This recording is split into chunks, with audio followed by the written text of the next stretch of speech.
karena begitulah perjalanan kita terus dengan pergumulan, tidak ada harapan saudara, tapi pada waktunya melalui kesetiaan terjadi hal-hal yang luar biasa saudara. Amin saudara.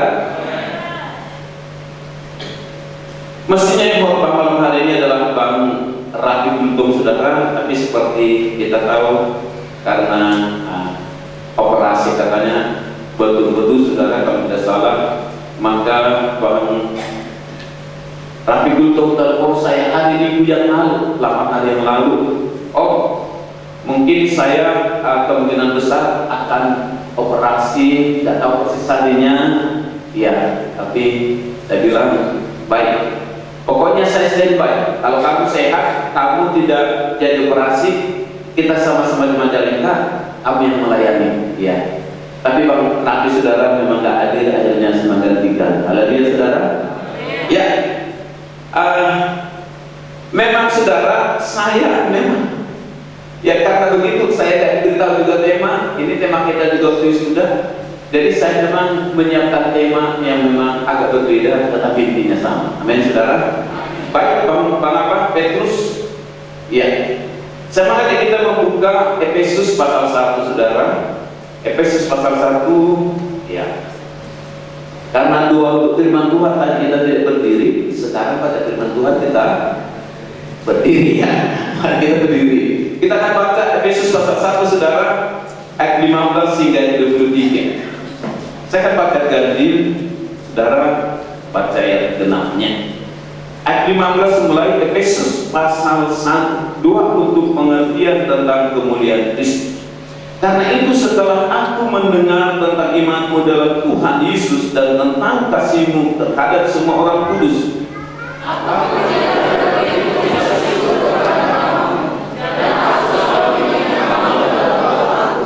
dan meminta kepada Allah Tuhan kita Yesus Kristus, yaitu Bapa yang mulia itu, supaya Ia memberikan kepadamu roh hikmat dan wahyu untuk mengenal Dia dengan benar,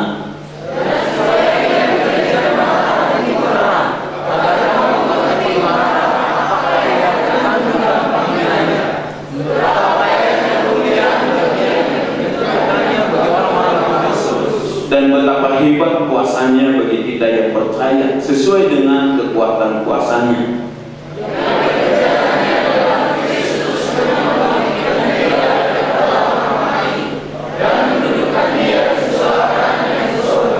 Jauh lebih tinggi dari segala pemerintah dan penguasa dan kekuasaan dan kerajaan dan tiap-tiap nama yang dapat disebut, bukan hanya di dunia ini saja, melainkan juga di dunia yang akan datang.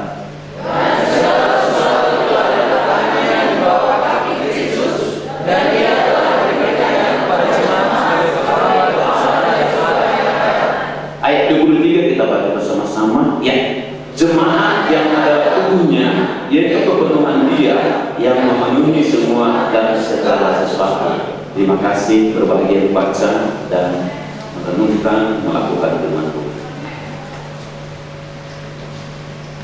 Saya memberi judul saudara, kekayaan orang-orang yang dipanggil melayani Kristus. Saudara dan saya adalah orang-orang yang dipanggil melayani Kristus. Amin saudara. Ada kekayaan yang sesungguhnya Tuhan berikan kepada kita. Sebelum kita mengenal Tuhan, definisi kekayaan bagi kita adalah kalau harta kita banyak, gaji kita besar, usaha kita besar, rumah kita besar, ya gelar kita banyak, kita bergengsi dan sebagainya, maka itu kita anggap sebagai kekayaan. Tapi manusia sesungguhnya adalah manusia rohani saudara. Di mana setelah kita mengenal Yesus, maka kekayaan yang dimaksud adalah kekayaan yang ada di dimensi jiwa dan roh kita. Katakan jiwa dan roh kita. Eben munte yang kelihatan ini saudara adalah tubuh saudara ya. Tapi manusia sesungguhnya eben munte adalah roh dan jiwa. Coba kita melihat dulu saudara tayangan selanjutnya Bang Petrus. Ya. Kita baca bersama-sama ditulis oleh Rasul Paulus di kota Roma untuk menguatkan iman jemaat agar tidak terpengaruh oleh praktek penyembahan berhala. Satu, kekayaan kita dalam Kristus telah membawa kita untuk memiliki kekayaan dan kedudukan rohani. Dua, tanggung jawab kita dalam Kristus memampukan kita hidup dalam kesatuan, kesucian, dan hidup berkemenangan. Saudara kekasih, dikala Paulus di kota Roma, maka dia menuliskan kitab Efesus. Kenapa dia, saudara kekasih, menuliskannya? Karena dia harus menjaga orang Efesus, jemaat di Efesus, jangan sampai tergoda lagi, saudara, dengan tarikan daripada Dewi, saudara, yang ada di sana disebut dengan Dewi Artemis. Saudara, kita maju ke layar pertanyaan kedua. Wah, belum masuk, saudara. Iya, rupanya belum masuk karena beda rupanya, mungkin itu bukan yang terakhir ditayangkan berarti. Saudara, di Efesus itu ada, saudara, yang namanya patung Dewi Artemis yang sangat, saudara, megah. Dewi ini dianggap adalah dewa yang memberi rezeki kepada mereka. Dewi kesuburan, dewa kesuburan. Karena memang pada waktu itu masih daerah agraris, pertanian, peternakan, saudara, maka kemakmuran itu diukur, saudaraku, melalui hasil agraris atau pertanian mereka. Dan Dewi itulah yang menjadi sumber rezeki, sumber berkat bagi mereka. Dan ada banyak, saudaraku, baik itu patungnya, baik itu, saudara, yang dikasih benda-benda lain yang sangat menarik diperdagangkan untuk terus, saudara, yang dikasih mewarnai pikiran dari orang-orang atau jemaat Efesus yang sudah bertobat itu. Itu sebabnya Paulus menulis surat hadis di kota Efesus yang sekarang disebut dengan kota Turki, saudara. Erdogan adalah pemimpinnya. Di sana, saudara, pada waktu itu ada, saudara, yang dikasih tempat-tempat hiburan, saudara. Ada juga di sana stadion di mana orang atau gladiator, yang kita tahu gladiator, tempat mereka mengadu tenaga di arena itu. Di sana juga pada waktu itu, saudara, ada, saudara yang kekasih, perpustakaan, artinya secara akademis, secara budaya, saudara, dan juga secara ekonomi dan berbagai aspek kehidupan kota Efesus itu pada waktu itu, saudara, untuk budaya masa itu boleh dikatakan maju. Tapi, saudara yang dikasih, dikala mereka percaya kepada Yesus, maka Yesus melalui Rasul Paulus mewahyukan kepada mereka sesungguhnya kekayaan yang sesungguhnya itu apa. Maka dikatakan di sini tadi, saudara, setelah aku mendengar tentang imanmu, saudara, kekayaan pertama orang percaya yang dipanggil oleh Tuhan adalah iman. Katakan iman, saudara. Saudara yang dikasih, kalau berbicara tentang iman, apa yang terkesan di benak kalian? Berbicara tentang iman, ya, kecil sekali suaranya. Ada teman tadi kan? Dan mie kuahnya juga kayaknya sisa, saya tahu saya tadi ya. Ada terbersih di pikiran kita, saudara, kalau dikatakan tentang iman. Yakin, percaya. Makasih, semua benar ya. Kalau kelompok lain mungkin dikatakan tentang iman, saudara, maka mereka terpikir tentang amal, kebajikan, dan macam-macam etika-etika lain. Tapi, saudara, kalau kita dikatakan percaya, saudara yang dikasih, maka kita tahu dengan pasti di zaman Efesus dikatakan bahwa kamu diselamatkan bukan karena usahamu, bukan karena perbuatanmu, bukan karena pekerjaanmu, tapi semata-mata karena kasih karunia. Di dalam iman, saudara, kita diselamatkan. Saya, saudara, adalah seorang yang menganut bahwa keselamatan itu adalah satu kepastian. Karena kepastian, saudara, maka saya hidup saya usahakan semaksimal mungkin untuk belajar taat dan tunduk kepada Tuhan. Dengan iman ini, saudaraku, maka saya tahu, saudara, saya sudah dipindahkan dari maut kepada kehidupan yang kekal. Itu sebabnya dikatakan kewarganegaraanku bukan kewarganegara dunia, tapi kewarganegaraan. Iya. Orang Medan tahu arti ecek-ecek kan? Iya. Kalau dikatakan saudara dan saya warga negara surga, saudara, itu bukan ecek-ecek, itu sungguhan, itu serius, itu bahkan kan bangga jadi warga negara Australia, Singapura, apalagi Amerika ya. Tapi saudara, warga negara surga saudara. Pernah sekali waktu saudara saya mau ke Belanda dengan jalur formal, bukan melalui jalur undangan. Itu sebabnya kita pergi ke kedutaan saudaraku, dan kita disuruh saudaraku mengurusnya. Saya rencana pada waktu sebulan saudara, dikatakan pastikan hotel mana yang sudah dibayar 1 bulan. Ya di Belanda kan kalau hotel 1 juta tentunya tidak berharga gitu ya. Di Indonesia hotel 1 juta sudah lumayan ya. Jadi kalau 30 hari saudara, saya harus pastikan sebelum saya berangkat bahwa saya sudah bayar hotel 30 juta, asuransi saudara sekian ratus juta. Lalu mana tiket perginya, mana tiket pulangnya, pasti belasan juta juga saudara. Dengan kata lain belum biaya kita yang di luar yang tertulis tadi selama di Belanda. Artinya untuk tinggal di Belanda saudaraku sebentar aja, rupanya lebih kurang 500 juta juga. Hanya di dunia juga sama ya. Saya kira lebih megah pasti Jakarta daripada Belanda, kota kecil saudara ya. Rotterdam, Amsterdam. Saudara, di mana kita dikasih menjadi warga negara surga adalah semuanya kekayaan kita di dalam iman. Amin saudara. Kekayaan kita di dalam iman. Kita kaya secara iman saudara.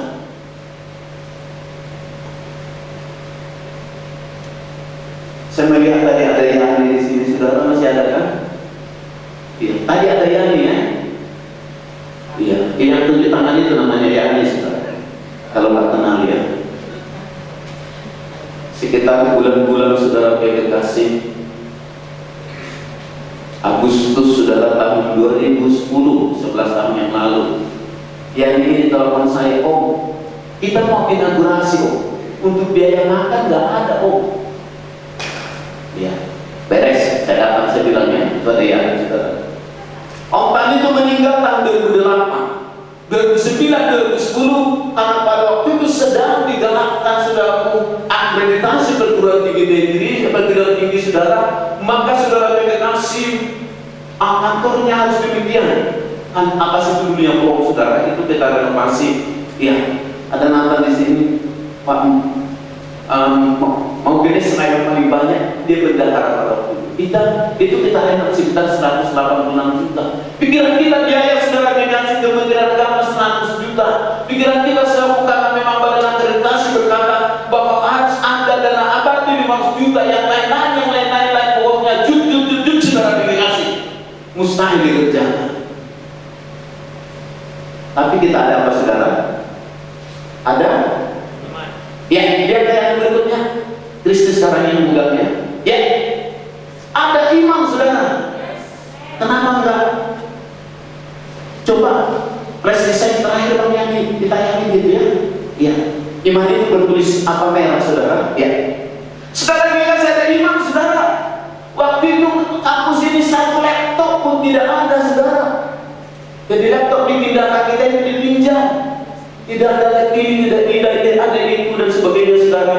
Tapi saudara kasih, kita kaya karena, katakan kita kaya karena iman.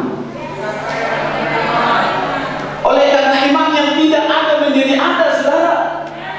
Kalau perlu yang ada menjadi tidak ada saudara. Misalnya penyakit, misalnya tantangan kehidupan, oleh iman itu bisa menjadi tidak ada.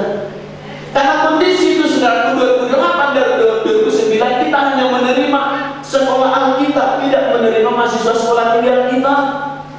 Orang di kampus pada waktu dipangkas, banyak staf yang dikeluarkan, orang dalam keadaan ketakutan, termasuklah Yani dan sebagainya, termasuk Pak Markus, pastilah juga CL dan sebagainya saudara.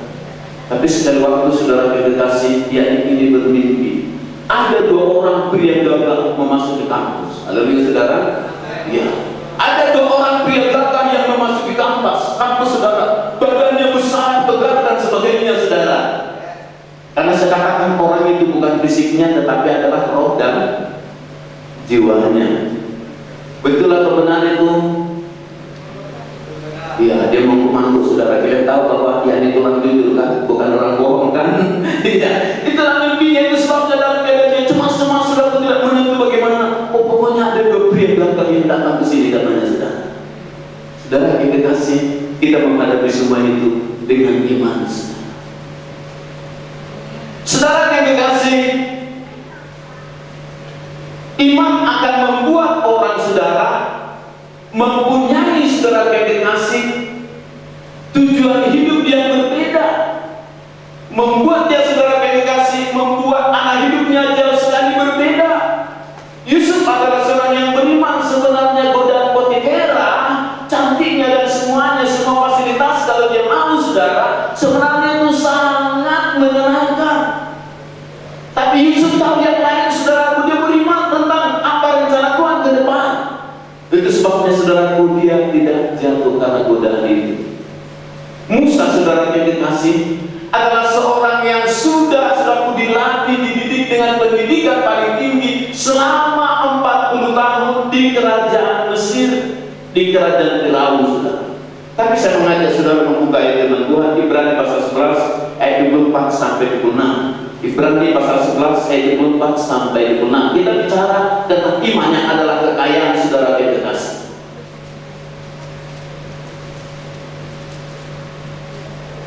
Ibrani pasal 11 mulai 24. Bagaimana saudaraku sikap yang diambil saudaraku secara radikal oleh Musa karena iman?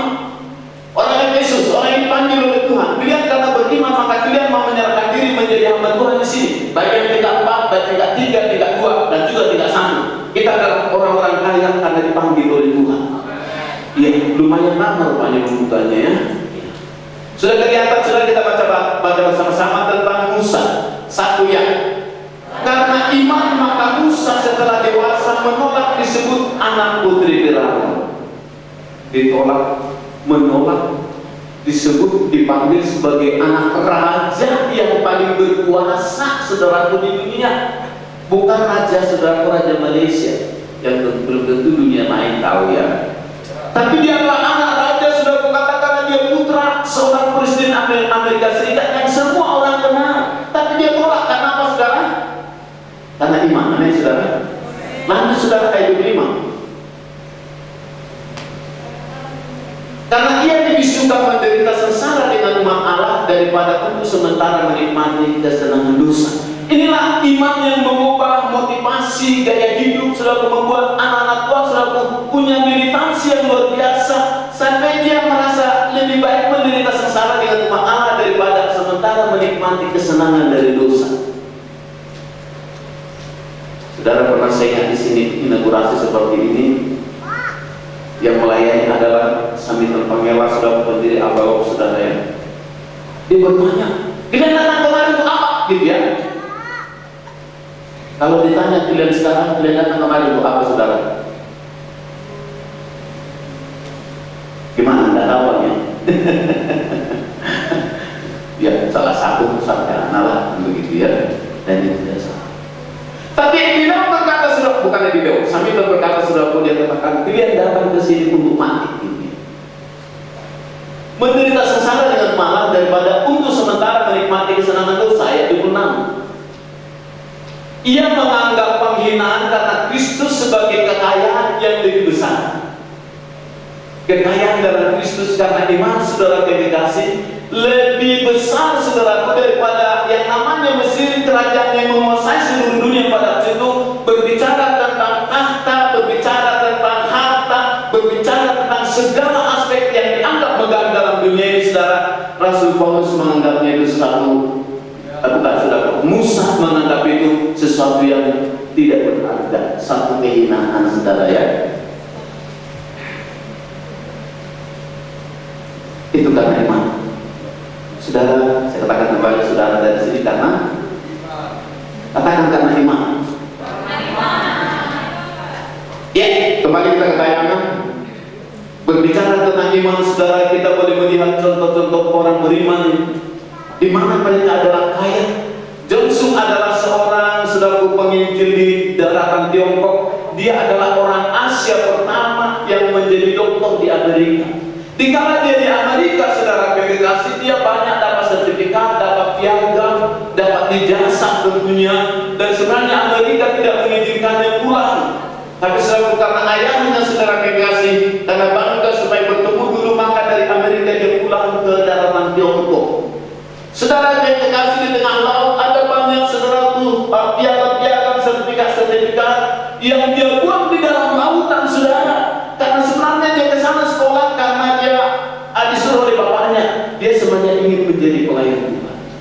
Dia yang disebut dengan obor Asia, saudara. Dia buang banyak hal untuk dia boleh melayani Tuhan. Saudara, Om saudara adalah orang yang sangat kaya, saudara. Perusahaan bis dia punya. Ada saudara bioskop 2, ada toko-toko saudara selain toko Wijaya, saudara yang kasih. Saudara yang kasih, tapi dia akhirnya juga melayani Tuhan. Waktu dia meninggal, dia hanya punya motor RX King. Betul ya, Cik ya? Ya, karena mobil itu mobil yang didirikan oleh Pak Daniel, gitu ya, yang dipatungkan, saudara. Dia saudara itu bisa dengan pengusaha-pengusaha megah sebenarnya, tapi dia sudah setiap hari kalau pergi Jakarta makan malam itu harus kembali ke kampus, saudara, karena dia saudara dikasih punya iman dan dia tahu ada satu kekayaan yang luar biasa yang melalui sebuah Alkitab di tempat ini. Billy Graham berkata kepada anak-anaknya, saya sangat berharap tidak ada di antara anak saya yang mencalonkan diri menjadi presiden Amerika Serikat. Jangan mereka menghina Tuhan, mereka menjadi presiden Amerika Serikat. Lebih baguslah mereka melayani Tuhan. Puji Tuhan, tidak ada anaknya Billy Graham yang menjadi presiden, saudara. Kalau mencalonkan diri pasti menang karena banyak pendukung. Tapi mereka mereka melayani Tuhan. Haleluya, saudara. Itulah kekayaan bagi orang yang dipanggil oleh Tuhan. Dan sebenarnya saudara, saya punya kekayaan itu, saudara. Rasul Paulus yang berkata, saudara, itu dahulu kuanggap adalah sangat mahal, maka itu kuanggap sampah sekarang. Karena pengenalan Tuhan Kristus, karena iman. Saudara juga di sini, saudara saya, karena iman. Ada banyak di antara kita yang tidak diizinkan orang tua dan sebagainya datang di kampus. Ada banyak orang yang bermasalah, tidak ada biaya, tidak ada ini itu, saudaraku. Dan karena iman, saudara mengenal Yesus sebagai Tuhan dan Juru Selamat, bahwa di kolong langit ini tidak ada nama lain yang bisa menyelamatkan kecuali nama Yesus yang saudara perintahkan. Itu sebabnya tugas yang saudara pengemban di bahu adalah tugas yang sangat mahal, tugas yang sangat berharga, sampai itu jauh lebih berharga daripada seorang presiden Amerika Serikat. Itulah yang dikatakan Billy Graham, dan saya yakin juga Tuhan berkati seperti itu. Amin, saudara. Ya. Itu sebabnya, saudaraku, mungkin yang menyebabkan engkau tiba di tempat ini saya kurang tahu karena apa. Bisa bilang mungkin sudah putar kanan, putar kiri, sudah berhasil, tapi akhirnya terdampar, saudara katakan di kampus. Yang benar adalah puji Tuhan, Tuhan hendak aku ke kampus. Haleluya, saudara. Saya sangat beruntung, saudara, saya merasa saya sebagai pelayan Tuhan, saudara, karena iman. Haleluya, saudara. Yang pertama, kekayaan kita adalah iman. Yang kedua, saudara, kita melihat kekayaan kita sebagai orang yang dipanggil Tuhan karena kita memiliki kasih, saudara. Kasih itu yang pertama tentunya kasih kepada Allah. Jemaat kami, saudara-saudara, kita hanya 3 pasal sehari, baru-baru ini membaca 2 Samuel.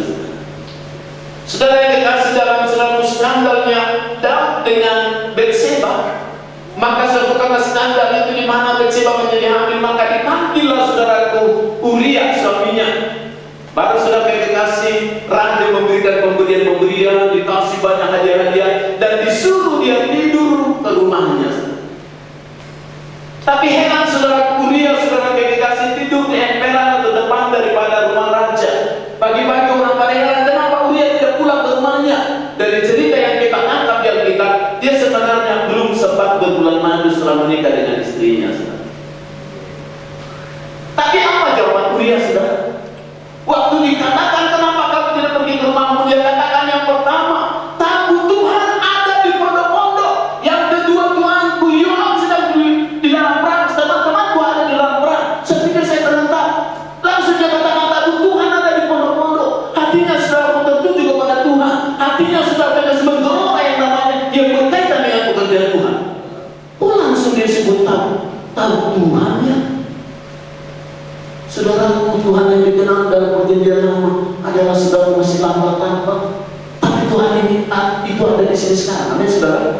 Melalui roh, saudaraku, bermanifestasi, saudara yang kasih, melalui saudara yang dikasih, karunia Roh Kudus, melalui pikiran Allah, perbuatan Allah, dan perkataan Allah. Itu ada di sini, itu ada di kampus ini. Makanya saudara yang dikasih, sekolah yang terhebat di seluruh dunia adalah Siapin dan Sekolah Tinggi Alkitab Penyebaran Injil. Kenapa, saudara? Karena saya tahu semua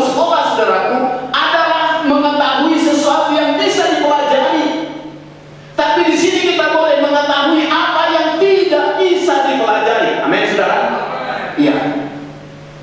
Baru pertama sekali kami dengan Pak Peter ke sini, saudara. Hilang laptop yang berisi data untuk data akreditasi. Laptop pinjaman ya. Iya.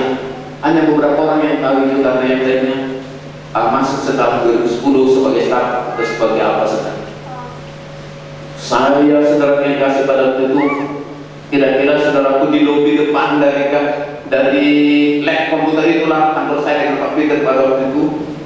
Iya. Saudara Bang Mister masih hidup. Karena colokan laptopnya Pak Peter tinggal di apa? Di ruangan sana, saya mengambil. Saya datang, saudara sudah diputuskan untuk dilaporkan ke polisi karena waktu Om Bang meninggal, atau dia nyaya, saudara, polisi menyalahkan kita. Saudara, cuman waktu itu di sana masih nangko, saudara. Nangko, di balik nangko itu adalah kantornya Pak Sos Angku namanya dulunya di sini. Saudara, saya lihat nangko tidak ada rusak, saudara. Saya lihat saudara yang kekasih juga pintu juga tidak ada rusak gitu ya. Pintunya kira-kira jadi kurang lagi pintu baru sekarang gitu. Itu kan sudah dirombak semuanya karena akreditasi. Saudara yang kekasih, saya simpulkan bahwa yang mencuri bukan dari luar. Jadi jangan laporkan polisi gitu ya. Tidak lapor. Kalau begitu apa yang kita lakukan?